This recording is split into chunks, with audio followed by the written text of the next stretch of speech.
ஒரு ஊர்ல ஒரு விவசாயிக்கு வயசு அதிகமான காரணத்தினால அவர் இறக்கக்கூடிய தருவாயில இருந்திருக்கு. தன்னுடைய பிள்ளைகள் பொறுப்பில்லாம இருப்பதை பார்த்து ரொம்பவே கவலைப்பட்டிருக்காரு அந்த விவசாயி. ஒரு நாள் அந்த விவசாயி தன்னுடைய பிள்ளைகளை கூப்பிட்டு தன்னுடைய நிலங்களை ஒவ்வொருத்தருக்கா பிரிச்சு கொடுத்துருந்திருக்காரு. அது மட்டும் இல்லாம அவர் கொடுத்த நிலங்கள்ல ஏதோ ஒரு நிலத்துல புதையல் ஒன்று இருப்பதாகவும் சொல்லியிருக்காரு. அதை தேடி எடுத்துக்குங்க அப்படின்னு சொல்லிட்டு நிமிஷமே இறந்து போயிட்டாரு அந்த விவசாயி. அந்த விவசாயியோட பிள்ளைகள் 3 பேரும் தந்தைக்கு செய்ய வேண்டிய இறுதிச் சடங்குலாம் செஞ்சுட்டு அவர் சொன்னபடி அந்த புதையலை எடுப்பதற்காக அவங்களுடைய நிலத்துக்கு போயிருந்திருக்காங்க. முதல்ல மூத்த மகனுடைய நிலம் முழுவதையும் 1 அடி ஆழத்துக்கு தோண்டி பார்த்திருக்காங்க. புதையல் எதுவும் கிடைக்கல.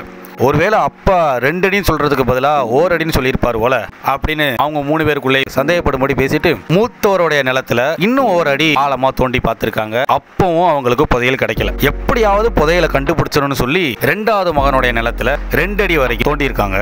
ஏமாற்றம் தான் மிஞ்சி இருக்கு. இவ்வளவு தூரம் வந்த அப்புறம் எப்படி விட முடியும்? கடைசி மகனுடைய நிலத்தை 2 அடி ஆழத்துக்கு தோண்டி பார்த்திருக்காங்க. மறுபடியும் ஏமாற்றம் தான். அப்பா மேல வருத்தம் வந்தாலும் நாம நிலத்தை தோண்டினது வீணாக கூடாது அப்படின்னு நினைச்சு அந்த 3 பேரோட நிலத்திலையும் விதைகளை விதைச்சிருந்திருக்காங்க, நீர் பாய்ச்சிருந்திருக்காங்க, உரம் போட்டிருக்காங்க. பின்ன உழைப்பு வீணாகுமா? அந்த ஆண்டு முடிவில் அவங்களோட நிலத்துல அமோக விளைச்சல் கிடைச்சிருக்கு. விளைஞ்சதை அறுவடை செஞ்சு திருந்திருக்காங்க. அவங்களுக்கு கொள்ள லாபம் கிடைச்சிருக்கு. இப்படி உழைப்பால் வர பயணத்தான் நம்மளுடைய அப்பா உதயன்னு சொல்லியிருப்பாரு போலன்னு 3 பிள்ளைகளும் கடைசியா புரிஞ்சுக்கிட்டாங்க. இந்த கதையில இருந்து நம்ம தெரிஞ்சுக்கிறது என்ன அப்படின்னா, அதிர்ஷ்டங்கிறது கண்மூடித்தனமா எக்குத்தப்பா நம்மகிட்ட வந்துடாது.